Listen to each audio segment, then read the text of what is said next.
la serie que comenzamos hoy se llama Somos Seres Eternos. Diga eso conmigo, somos seres eternos. Dígalo otra vez porque eso reta todo pensamiento humano. Diga, somos seres eternos. Y mi mensaje va a estar enfocado hoy particularmente al tema de entrega total. Así que la serie en general se llama Somos Seres Eternos, pero yo voy hoy a trabajar la semana que viene y la próxima en este tema particular que es entrega total. Ahora, hablar de que somos seres eternos a personas que vivimos controlados por el tiempo no es fácil. No es fácil. ¿Por qué? Porque imagínense cómo nosotros comenzamos el año dándole la bienvenida al tiempo y cómo lo terminamos celebrando que algún tiempo pasó. Por lo tanto, todo en nuestra vida está relacionado a este tema de tiempo, pero muy pocas cosas en nuestra vida tienen que ver en nuestra cotidiandad con el tema de la eternidad. ¿Cuándo fue la última vez que usted fue a su trabajo y le preguntó a sus compañeros, oye, ¿qué te parece de este tema de la eternidad? Vamos a hablar de esto. No, uno habla lo que hizo el día antes, lo que va a hacer después. Nuestra vida está gobernada por este tema del tiempo. Sin embargo, en la iglesia del Señor, el tema de la eternidad es un tema que debe ser común. Es un tema que debe ser pan comido. ¿Por qué? Porque la escritura está llena de este mensaje que está relacionado a la eternidad. De hecho, Salomón, el hombre más sabio que se considera en la escritura, que escribió asuntos pertinentes a la vida y a la eternidad, dice en el capítulo 3 del versículo 11 de su libro de Eclesiastés que Dios ha puesto, note, Dios ha puesto eternidad en el corazón del hombre. Cuando uno lee una declaración como esa, mis amados, no puede llegar a otra conclusión de que es una de las declaraciones más profundas que hace Salomón en todos sus escritos. ¿Por qué? Porque Salomón allí en esa declaración está trabajando con el tema de la naturaleza humana. Está hablando con esa necesidad innata, esa inclinación continua que tienen los seres humanos para descubrir el propósito de la vida, para encontrarle sentido a la realidad de su existencia.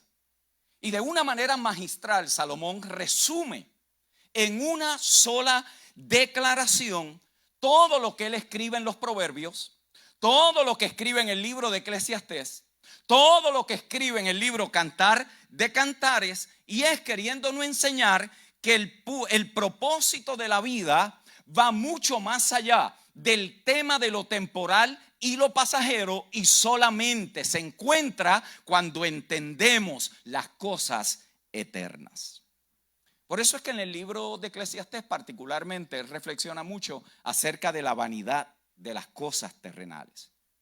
Y él usa una frase bien interesante. Él dice, todo lo que se hace debajo del sol. Diga conmigo, debajo del sol.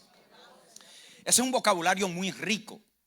Cuando usted lee en la Biblia debajo del sol o en las alturas o en lo celestial, es una distinción de lo eterno y lo temporal. Es la manera en cómo los escritores bíblicos querían comunicar verdades trascendentales, hacían comparaciones, lo eterno, lo temporal, lo de arriba, lo de abajo, lo que perece, lo que no perece. Es el vocabulario bíblico para ayudarle a los seres humanos a entender que esta realidad existencial que nosotros tenemos, que la vivimos en un concepto llamado tiempo, no es todo lo que hay en la vida, que la vida está compuesta por elementos y características eternas que nosotros tenemos acceso a ella solamente en la persona de nuestro Señor Jesucristo. Si yo fuera usted diría amén, porque yo estoy ante gente que está conectada a lo eterno. Escuche bien, y hoy lo vamos a entender con mayor precisión y con mayor exactitud. Por lo tanto, Salomón dice que todo lo que pasa debajo del sol es vanidad, es desgastante, es frustrante. Todo lo que pasa debajo del sol es pasajero, es temporal. Que Yeyito fuera el que dijera esa declaración es una cosa, pero la dice un hombre que experimentó todo en la vida. La dice un hombre que alcanzó riquezas que usted y yo ni tenemos idea a qué se parecen. Hay gente que le aumenta el cheque $50 y dicen, wow, ya soy rico. Si este hombre no tuvo necesidad de nada en su vida, alcanzó construcción, hizo construcciones extraordinarias, tuvo riquezas, sabiduría, placeres de todo tipo. Y él concluye que al final de su vida, luego de haber logrado tantas cosas, dice, todo es vanidad y aflicción de espíritu. Por lo tanto, Salomón escribe ¿para qué? Salomón escribe para dirigir la atención de los lectores de su libro, que originalmente eran jóvenes, para que puedan entender y dirigir su atención de lo temporal a lo eterno. Diga conmigo, de lo temporal a lo eterno. Y él dice que lo eterno es lo que verdaderamente le da significado a la vida. Es lo que verdaderamente trae satisfacción. Es lo que verdaderamente le da sentido a la experiencia humana. Pero la pregunta que está sobre la mesa es, ¿qué significa entonces que Dios puso eternidad en el corazón del hombre? Habla de un anhelo, habla de un deseo, habla de un vacío existencial.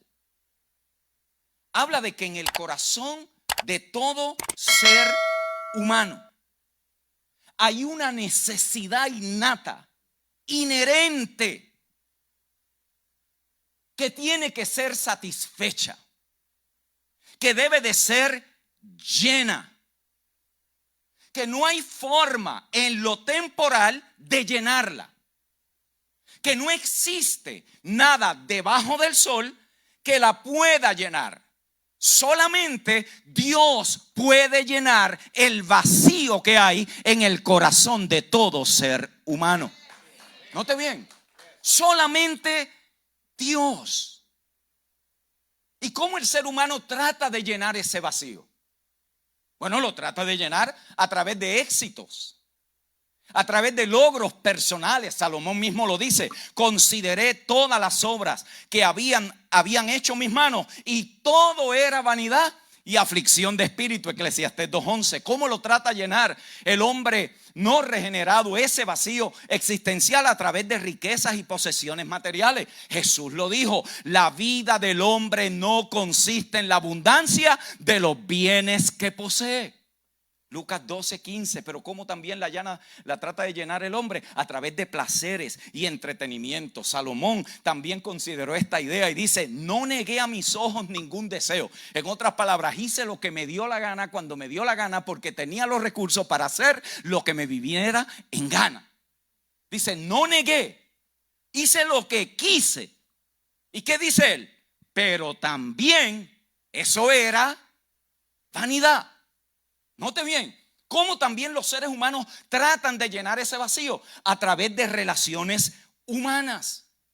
Muchos tratan de llenar ese vacío con amistades, con familia, en relaciones amorosas. Muchos están buscando a ver cómo llenan ese vacío que parece que nadie lo puede llenar, y buscan a ver si este lo llena, si aquella lo llena. Relaciones, amistades, todo eso, mis amados hermanos, nos deja saber que el hombre está en una continua búsqueda de llenar ese vacío. Mire cómo lo dijo el salmista: solo en Dios haya descanso mi alma, de Él viene mi esperanza. Salmo 62, verso 5. Los hombres tratan de llenar ese vacío de diferentes formas. Pero ¿sabe también cómo lo tratan de llenar? Con religión. ¿Saben cómo lo tratan de llenar? Con religión sin Dios. Porque es posible ser religioso y Dios no estar en la ecuación. Ritos, ceremonias vacías, repeticiones continuas que buscan ¿qué? Conectar con lo eterno, conectar con lo divino, conectar con algo trascendental.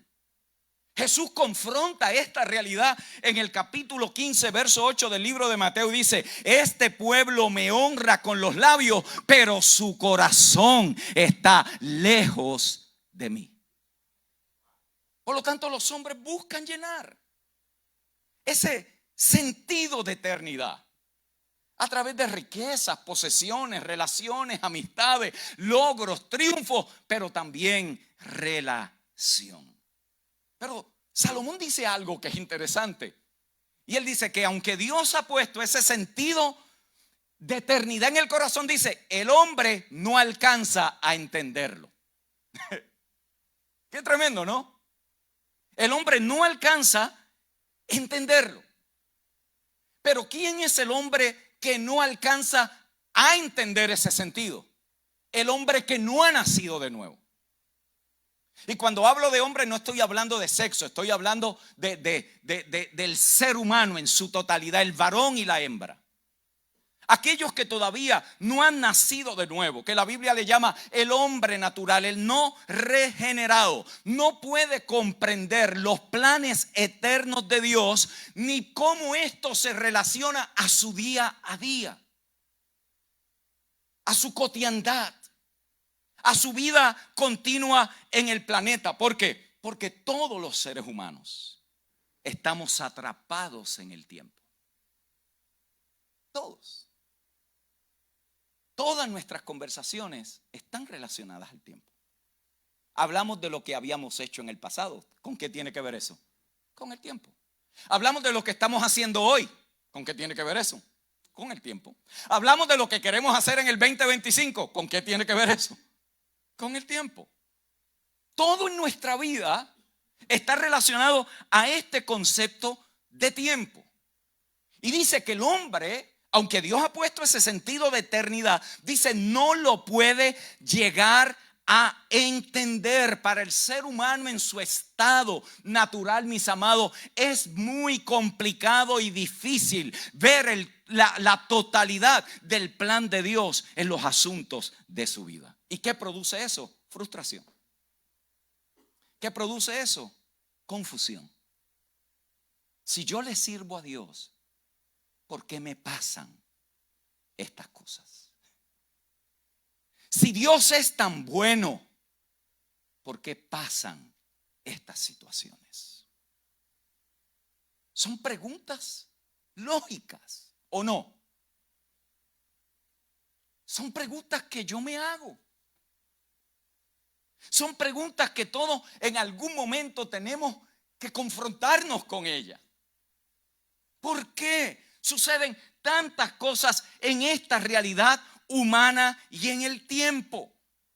Y es allí, mis amados hermanos, donde entender lo que Dios ha hecho para poder tratar con esa realidad y esa necesidad humana de entender la eternidad de Dios. Dios ha hecho una provisión, y esa provisión en la Escritura se llama el Hijo eterno de Dios, encarnado entre los hombres para venir a darle sentido a la existencia humana. Por lo tanto, la respuesta al vacío del ser humano se llama Cristo. La respuesta es Él. ¿Por qué? Porque en Él encontramos la vida eterna. En Él encontramos un propósito que trasciende el tiempo. En Él encontramos sentido cuando ninguna de las otras cosas que vivimos en la vida nos hacen sentido. Y aunque no logramos entender todo lo que sucede debajo del sol, llegamos a una conclusión de fe. Y es que para los que aman a Dios, todas las cosas le obran para bien. Esto es, los que son llamados conforme a su propósito. Por lo tanto, Cristo nos abre una nueva ventana. Nos abre una ventana hacia la eternidad.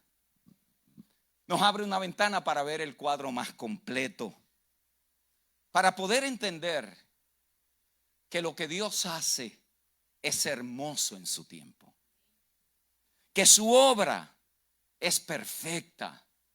No lo que me pasa a mí en la vida. Su obra es perfecta. Su obra es eterna. Su obra trasciende las limitaciones humanas, por las cuales Él puede compadecerse. ¿Por qué? Porque el milagro de la encarnación, que no solamente es que Dios se hizo hombre, sino que se identifica con nosotros y puede socorrernos en el día de nuestras dificultades. Eso no lo puede decir un inconverso. Eso solo lo puede decir alguien que ha nacido de Dios, que Él es la respuesta a su verdadera necesidad. Si esto es así, entonces nosotros somos seres eternos. Somos seres eternos absorbidos en la realidad de Cristo. Somos seres eternos que tienen una experiencia humana temporal. Por eso es que el día que usted recibió a Cristo en su vida como la respuesta de Dios para el problema de la muerte en la humanidad, ese bendito día su cuerpo irá a la tumba, pero usted vive eternamente para Dios. Eso es lo que celebramos en los funerales. Eso es lo que decimos cuando estamos en enfermedades terminales. Eso es lo que viene a nuestra mente cuando las superficialidades de este mundo parecen sobrecogernos. Yo soy alguien que tiene un propósito que trasciende en la vida. Yo soy alguien que está conectado a la eternidad de Dios. Por eso, mis amados hermanos, somos seres eternos que tienen una experiencia humana.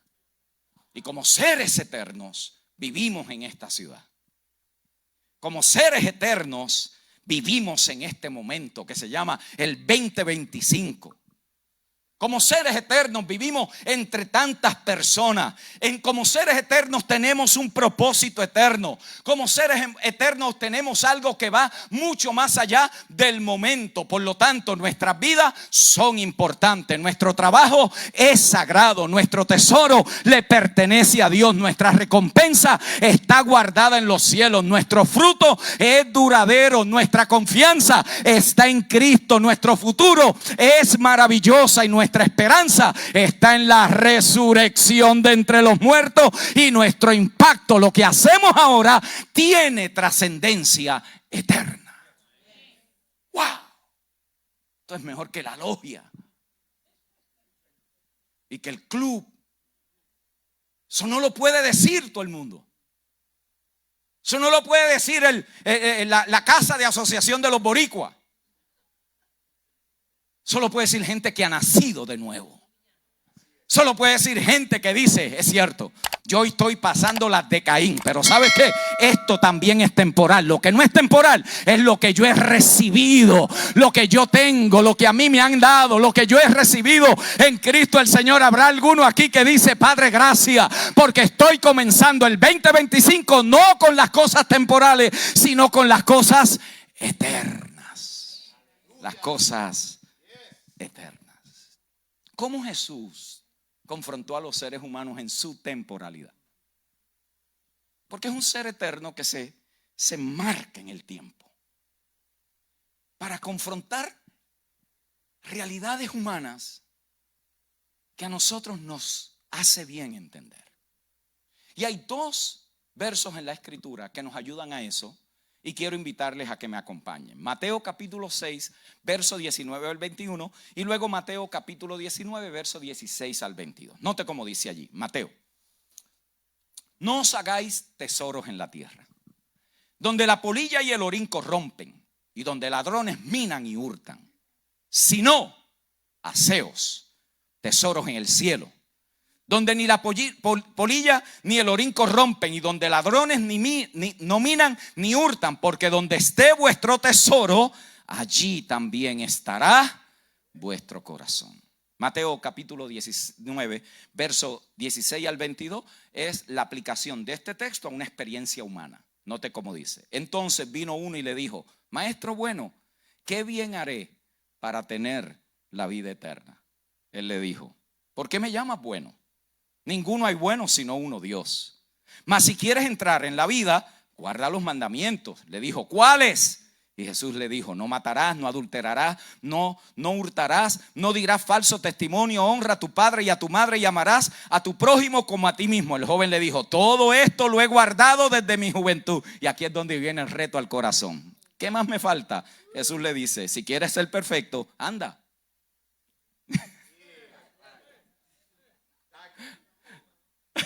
Qué confrontación tan brutal. En eso el hombre estaba bien. Anda, vende lo que tienes y dalo a los pobres y tendrás tesoro en el cielo. Ven y sígueme. Oyendo el joven esta palabra, se fue triste porque tenía muchas posesiones. 4 lecciones que aprendemos de esta historia. Lección número 1: los seres eternos son personas generosas. Lo voy a repetir: los seres eternos son personas generosas. Yo recuerdo cuando mi amada Janet quedó embarazada la primera vez. Y todos aquí que han pasado esa experiencia del primer embarazo, uno se pregunta: ¿quién será que se va a parecer? ¿Ah? Se parecerá a ella. Ella dice rápido que es a ella, ¿no? Se parecerá a ella, se parecerá a mí, será una combinación de los dos.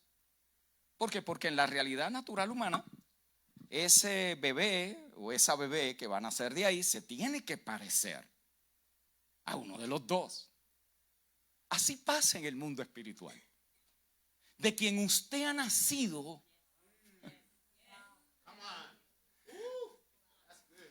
del vientre que usted ha nacido, determina a quién se parece. Por eso Jesús le dice a los fariseos: vosotros sois de vuestro padre el diablo. ¿Por qué? Porque la evidencia de su comportamiento y estilo de vida no proviene de Dios Padre. Ustedes están mostrando unas características que no están en mi Padre. Por lo tanto, las características naturales, era natural que nuestras hijas, cuando nacieron, le diera hambre. Era natural que la mamá les diera comida. Era natural que durmieran. ¿Por qué? Porque nacen de 2 seres humanos. Y de acuerdo a ese orden natural, viene entonces el comportamiento que ellas iban a mostrar en la tierra. Así pasa en lo espiritual. Cuando nosotros somos renacidos de Dios, naturalmente hay en nosotros esa disposición de amar, de ser generosos, de ser amables, de ser personas responsables. Es natural. ¿Por qué? Porque así es nuestro Padre. Esto no tiene que ver con religión. Esto tiene que ver con un nuevo nacimiento. Por lo tanto, cuando aquel joven se encuentra con Jesús, se está encontrando con la persona más generosa de la historia. Se está enfrentando a alguien que lo dio todo por el propósito eterno. Se está allí tratando de informar de alguien que no solamente vive en la experiencia terrenal, sino que fue, como dice Pablo luego, el creador de todas las cosas y en el cual todas las cosas subsisten. Está hablando con la eternidad misma encarnada. Por lo tanto, este joven, que era rico, implica que era un muchacho que tenía influencia. Creo que usted sabe que el dinero compra influencia. ¿Sí o no? Pregúntele a los políticos. El dinero compra influencia. El dinero te da acceso. Y él pensó, y me tomo esta libertad literaria, porque él vino a hacer preguntas honestas. ¿Qué debo de hacer para heredar la vida eterna? Y no es extraño que hiciera la pregunta, mis amados, porque Salomón nos dice que Dios puso eternidad en el corazón del hombre y el hombre no la alcanza a entender. Este chico había cumplido todos los elementos y requisitos de la ley horizontal. Note bien que Jesús nunca le trató con nada vertical, le trató con lo horizontal. Ama a tu prójimo, no hagas daño a este, no adulteres, no forniques. Le está hablando de relaciones humanas. Pero aquel cumplimiento de todas esas leyes no produjo una satisfacción eterna, no produjo un sentido de eternidad. Y tiene que venir a preguntar: ¿qué debo de hacer para heredar la vida eterna? Cómo Jesús lo confronta es impresionante. En una sola declaración Él dice: bueno, pues cumple los mandamientos. Jesús le establece entonces: todo esto lo debes hacer. Y el chico le dice: eso es lo que yo hago. ¿Por qué entonces todavía estaba la necesidad? Porque estaba reteniendo algo temporal que lo estaba impidiendo conectar con lo eterno. Note bien. Por eso cuando Jesús le dice: bien has dicho, todo esto lo haces bien, vamos al otro nivel, vamos para lo vertical, no lo horizontal. Eres bueno, eres super cool, nice, te portas bien, no tiras piedra, no haces nada malo, te congregas, siempre estás allí, servicial, súper, eso está extraordinario. Vamos al próximo nivel de prueba. Vende todo lo que tienes y dáselo a los pobres. Y el chico dijo: esta se puso color de hormiga brava. Y dice que no recibió la palabra. Y dice que se fue, se retiró triste. ¡Qué poderoso! ¿Qué nos enseña eso? Que la generosidad, mis amados, libera el control que las posesiones temporales y terrenales tienen en las personas. La generosidad libera a la persona. Usted nunca encontrará una persona tacaña gozosa. La gente más miserable que yo encuentro en la vida son la gente que todo lo quieren para ellos. Son la gente que todo los retienen. Son la gente que todo es para ellos nada más y no miran en el otro, no buscan cómo poder ser generosos. La gente generosa, mi amado, es diferente. ¿Por qué? Porque la gente generosa ha entendido que nada de lo de la tierra los amarra aquí en el planeta. Es allí, mis amados, donde la generosidad libera el control. Por eso es que el tema del dinero en la Escritura es un tema espiritual. Jesús lo compara con Mamón. Y de esto predicamos el año pasado.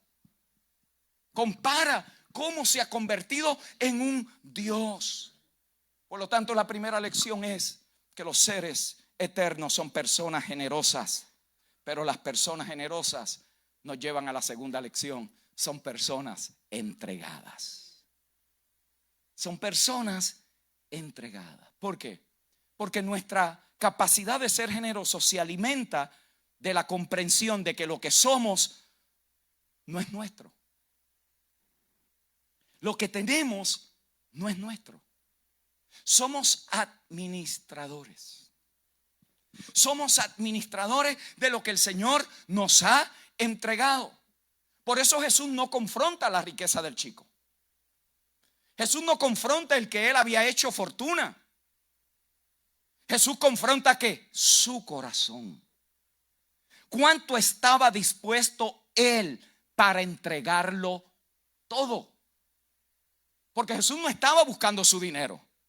Y lo voy a decir, Dios no necesita nuestro dinero.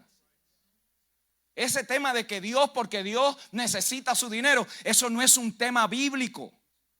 Es un tema de manipulación. La prueba de la fe no es que Dios necesita mi dinero. La prueba de la fe es cuál es mi disposición. No para dar dinero nada más, sino para entregar mi vida por causa del propósito. Por lo tanto, Él lo confronta allí, no en su riqueza, sino en su corazón. ¿Por qué? Porque el chico estaba apegado a las cosas temporales. estaba amarrado a lo que perece, donde entra la polilla, donde el orín corrompe, donde se desgasta, donde nunca parece ser suficiente. Por eso Jesús dijo: donde está tu tesoro, allí también está vuestro corazón. Por eso la historia de este joven no pretende decir que todos los pobres y ninguno de los ricos entran en el reino de Dios. Hay pobres que no entran y hay ricos que sí. ¿Escuchó bien? El tema no es la condición económica de la persona. El tema es la condición del corazón de la persona. Eso no es un tema de pobreza o de riqueza. No es un tema de cuánto tengo o cuánto dejé de tener. Es un tema de dónde está mi corazón. Todo lo que tengo, ¿estoy desprendido de eso? ¿Me gobierna? ¿Lo he hecho mi Dios? ¿No puedo vivir sin eso? Eso es lo que Jesús está aquí confrontando. Dios puede prosperarte más allá de tu imaginación. Si no fuera así, ¿qué hacemos con los personajes de la Biblia? David. ¿Qué hacemos con Salomón? ¿Qué hacemos con Abraham? ¿Qué hacemos con los personajes de la Escritura? La gente presenta a Jesús como que está caminando por allí de una manera súper pobre y que no tiene nada. Y entonces citan textos porque el Hijo del Hombre no tiene ni siquiera dónde acostar su cabeza, y creen que Jesús estaba mendigándole ofrendas a la gente. Mi amado, Jesús tenía todos los recursos que iba a necesitar. Lea los evangelios. Dice que las mujeres venían con sus bienes y le servían. Tenía recursos para que la gente pudiera hasta debatirse quién iba a quedarse con la túnica. ¿Por qué? Porque si la túnica hubiera estado rota y sucia, a nadie le interesa. Había recursos, pero Jesús, nada de eso fue una prioridad en su vida. Nada de eso es lo que controló su propósito. Por lo tanto, nuestro deseo aquí es que usted prospere en todas las áreas de su vida. Mi deseo, el deseo de los pastores, el deseo del equipo de liderazgo, el deseo de los ministros es que usted avance en todos los asuntos de la vida, que su negocio prospere, que usted tenga riqueza, que haga inversiones sabias, que pueda desarrollarse en recursos económicos poderosos, pero no para que sea un tacaño, sino para que pueda avanzar el propósito de Dios en una generación. Yo oro el día, y no sé si lo vamos a ver en nuestra generación, donde empresarios hispanos entiendan el legado generacional que podemos dejar cuando nuestros recursos también se redirigen para que la obra del Señor siga adelante. Siga adelante. Y no estoy hablando de que Dios nos traiga empresarios para que financien esto. Y vuelvo y lo repito. Ese no es nuestro enfoque, ese no es el propósito. Pero creemos, mis amados. Mira, los estudiantes de Harvard tienen endowments multimillonarios y dejaron de estudiar allí hace 40 años y siguen sosteniendo la universidad. ¿Por qué? Porque es un sentido de legado, es un sentido de trascendencia. Nosotros nos comemos todo en el momento y después que la otra generación empieza en cero. Señor, danos por lo menos una idea de cómo esto puede empezar a cambiar, mis amados, para que gente que prospera en Dios pueda decir: yo estoy aquí, pero no voy a estar para siempre. Estos recursos también van a seguir para la segunda, tercera y cuarta generación. El problema es que tenemos una iglesia consumida en lo temporal, en el presente nada más. Y como la mayoría vivimos en necesidad, pues así pensamos que es el propósito de Dios, que Dios existe para ayudarnos a pagar la luz. Nos cambia el Señor esa mentalidad, hermano, y empecemos a entender: muchos de ustedes tienen más potencial del que está viviendo hoy. Muchos de ustedes tienen más capacidad del que están viviendo hoy. Muchos de ustedes tienen ideas de negocio, ideas de avance, ideas de inversión. Muchos de ustedes tienen sueños que no han realizado. Y yo creo, mis amados hermanos, que cuando nos sometemos y nos sujetamos a procesos, mis amados, de entendimiento, de comprensión, de conocer las industrias, su negocio puede ser mucho más de lo que es hoy. No puede solamente vivir para el día de hoy. Mira con una visión al futuro todo lo que puede llegar a ser posible. Jesús no está confrontando la riqueza. Jesús está confrontando el corazón, que es la segunda lección que Jesús nos deja en este pasaje. La confrontación sacó a la luz Hay gente que dice, tacho, hizo dinero y se dañó. El dinero no daña a nadie. El dinero le permite a una persona que salga lo que siempre estuvo en el corazón. ¿Cómo lo sabemos? Porque hay gente que tiene mucho dinero que no se dañó. Es simple, no, eso no es revelación. Es que si usted hace dos comparanzas y una de ellas excluye a la otra, es obvio que el dinero entonces no daña a nadie. Lo que dice la escritura es que el amor al dinero es la raíz de todos los males. Por lo tanto, hay gente que dice, no, si el Señor me da dinero, a mí el dinero no me va a hacer daño. Tú no sabes, porque si eres un pelado, tú no sabes si eso va a suceder. ¿En serio? Es cuando llegue ese momento. Es cuando usted tiene la oportunidad. Mientras está viviendo de cheque a cheque, critique a todos los ricos que pueda, pero usted nunca ha estado ahí.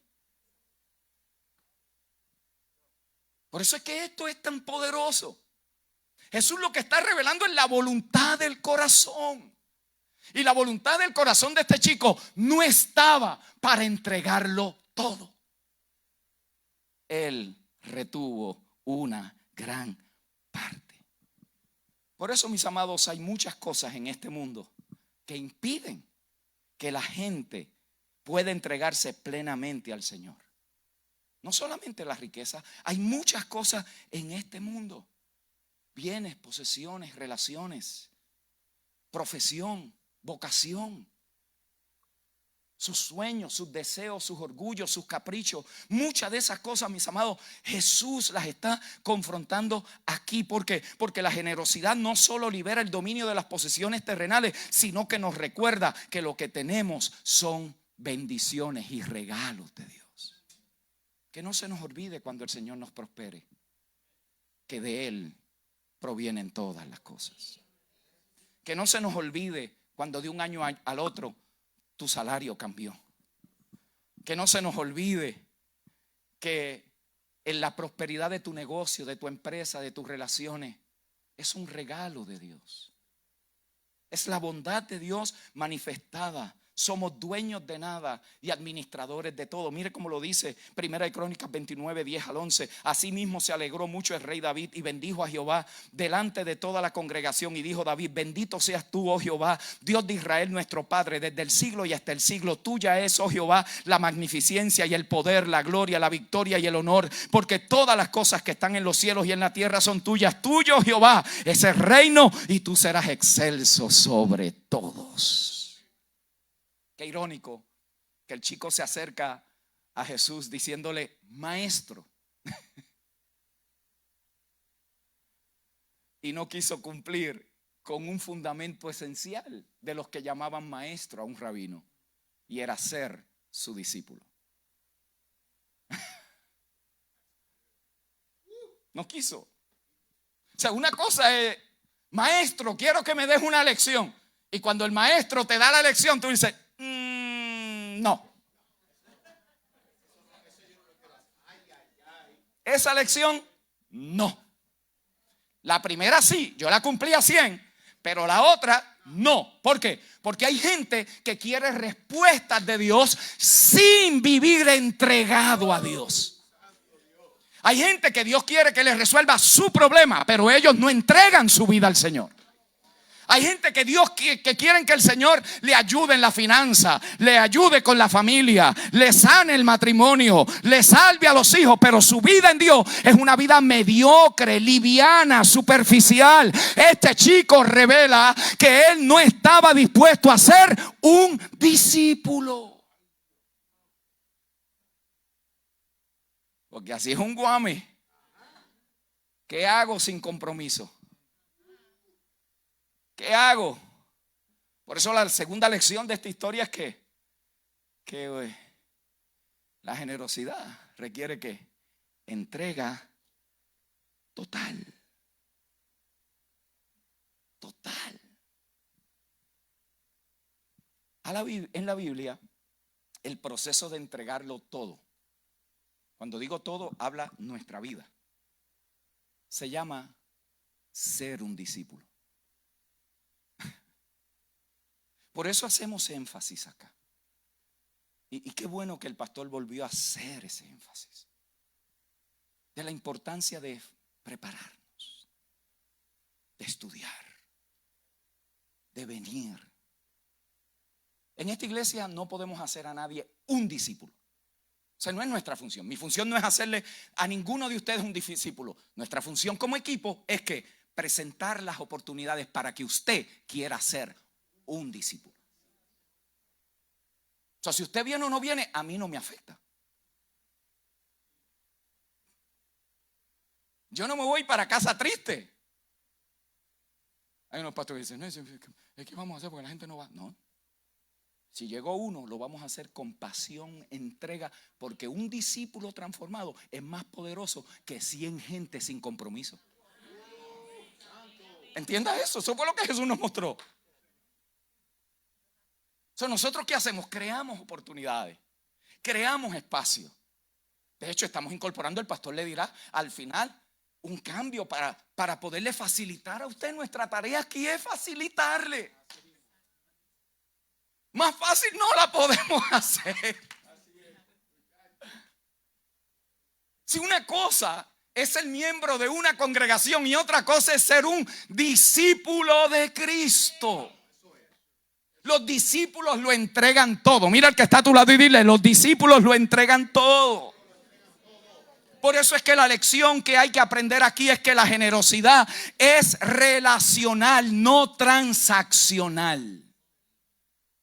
No es porque vengo que soy discípulo, es porque estoy dispuesto a entregarlo todo. Esa es la lección de él. Él no estuvo dispuesto. Lección número 3, y estoy terminando. ¿Están aprendiendo algo hoy? Lección número 3. Las personas que se rinden son las personas que llevan la cruz. Miren el progreso de cómo Jesús está llevando esto. Note, los seres eternos son personas generosas. Segundo, las personas generosas son personas entregadas. Y las personas entregadas son gente que cargan su propia cruz. Mira lo que dice Filipenses 3, 18 al 20. Pues ya les dije varias veces y ahora se los repito de nuevo con lágrimas en mis ojos. Hay muchos cuya conducta demuestra que son verdaderos enemigos de la cruz de Cristo. Wow. Dice, van de camino a la destrucción. Pero él dice cómo es que van de camino a la destrucción. Dicen, su Dios es su propio apetito. Es otra forma de decir las cosas terrenales. Su Dios son las cosas de abajo. Son su propio apetito. No apetecen nada de lo eterno, de lo celestial, de lo de Dios. Dice, ese es su Dios. Dice, en cambio nosotros, diga, en cambio nosotros, usted y yo no estamos en ese grupo. En cambio nosotros somos ciudadanos del cielo, de arriba, de lo eterno, de lo celestial, de donde vive el Señor Jesucristo, y esperamos con mucho anhelo que Él regrese como nuestro Salvador. Por lo tanto, nosotros no somos enemigos de la cruz, sino que somos personas de mentalidad eterna que saben que su ciudadanía no está en las cosas temporales de este mundo y que están dispuestos a tomar y a llevar su cruz cada día. Pero eso no lo dije yo, eso lo dijo Jesús. Lucas capítulo 9, verso 23. El que quiera ser mi discípulo, no solo tome su cruz, debe negarse. ¿Por qué debe negarse? Porque esto es una batalla. ¿O usted cree que esto es un paseíto en la Roosevelt y que le va a ser fácil? No, debe negarse. ¿Por qué? Porque es una resistencia. Los autores bíblicos dejaron saber claro que las cosas de la carne se oponen contra las cosas del espíritu, que hay una resistencia en esta realidad humana que muchas veces trata de impedirnos. Por eso, mi amado hermano, usted cuando entra al ejército de Cristo, usted no es un soldado de pasarela de belleza. Usted va a salir de aquí con marcas, con heridas. Usted va a salir de aquí marcado. A usted lo van a despreciar, lo van a sacar. Hay gente que va a decir, ¿y ahora se cree más espiritual que nadie. Eso es parte de negarse a sí mismo. El evangelio de hoy, que de quererle caer a todo el mundo bien. ¿Ah? Debes de negarte. Note. Asimismo, tomar su cruz cada día y seguirme. ¿Sabe la cantidad de veces que yo he escuchado lo que significa llevar su cruz cada día? Hay gente que hasta bromeando dice, es la esposa o el esposo que me diste. Tremendo, ¿no? O sea, de alguna forma uno trata de buscar que eso se aplique. Señor, gracias por esta cruz porque es la que me perfecciona. Tremendo, ¿no? Tremendo. Pero eso no es. Su cruz no es su esposo ni su esposa. Lamento decírselo. Yo no quería darle esa noticia. De verdad, discúlpeme si usted sale de aquí hoy frustrado. Porque le dijeron, tienes que llevar esa cruz. Quizás quien mejor yo he leído y me ha ayudado a entender qué esto significa se llama A.W. Tozer, uno de mis autores favoritos. La vieja cruz es un símbolo de muerte. Representa el final abrupto y violento de un ser humano. El hombre de la época romana que tomaba su cruz y se ponía en camino ya se había despedido de sus amigos. No iba a volver. Salía para que le pusieran fin. La cruz no hacía concesiones, no modificaba nada, no perdonaba nada. Del libro La morada de Dios. ¿Qué Jesús está diciendo? Que el que lleva mi cruz no tiene ningún tipo de relación con las cosas temporales. Es una invitación a dar toda la vida. Así como aquellos hombres que tomaban la cruz no regresaban porque su garantía era la muerte. Jesús nos está diciendo, no regreses. Tómala todos los días. Te van a criticar, te van a señalar. Vas a tener más de una oportunidad para negar. Ahora hay una tendencia en TikTok donde gente que había estado sirviéndole al Señor ahora se proclaman como ateos y tratan de desmentir todo lo que ellos dicen que es falso en la iglesia del Señor. Qué triste. Usted no puede escuchar a una persona que no ha nacido de nuevo hablar.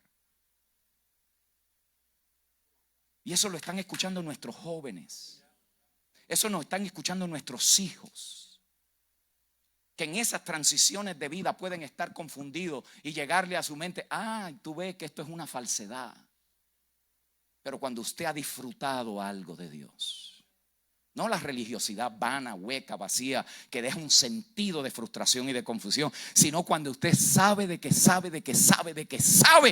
Dios es bueno y su misericordia es para siempre. Yo no lo entenderé todo. Yo tengo 1000 preguntas, pero yo sé que un bendito día, cuando yo recibí la realidad de Cristo en mi corazón, jamás he podido volver a ser la misma persona. Con fallos, con defectos, con preguntas. Pero hay algo en mí que me deja saber, tú eres más que hueso y carne. Tú eres un hijo y una hija de Dios que ha nacido de lo alto. Jesús confronta esto cuando nos dice, tomen su cruz y llévenla. El chico no quiso. Lección 1. Los seres eternos son personas generosas. Lección 2. Las personas generosas son personas entregadas. Lección 3. Las personas entregadas son personas que llevan la cruz. Lección 4. Las personas que llevan la cruz son la gente que cambian el mundo. ¿Qué hubiera sucedido si este chico hubiera respondido? ¿Qué hubiera pasado si él hubiera dicho, lo vendo todo y te sigo? ¿Cuántos milagros hubiera visto? ¿Qué experiencias con lo eterno hubiera tenido? No sabemos porque no lo hizo. Lo que sí sabemos es que los que lo hicieron cambiaron el mundo. Eso sí lo sabemos. Sabemos que Esteban cambió al mundo porque de él se habla 21 siglos después. Sabemos que Pedro cambió al mundo porque estuvo dispuesto a morir con la cabeza hacia abajo. Sabemos que Juan cambió al mundo. Sabemos que los primeros cristianos todavía están cambiando el mundo. Porque la gente que lleva la cruz es la gente que cambia el mundo. ¿Qué vamos a hacer, Iglesia Vida Real, para dejar una marca en Kissimmee? Para dejar una marca en nuestra generación. ¿Qué bien vamos a hacerle a otros? ¿Qué actos de bondad, de generosidad, de amor vamos a ejecutar? ¿Qué cosas podemos lograr juntos, mucho más que separados? ¿Dónde podemos enviar? ¿Quién puede ir? ¿Cómo podemos financiar? Yo quiero que lo mío, lo nuestro, sea para mucho más que disfrutar la vida aquí en el planeta.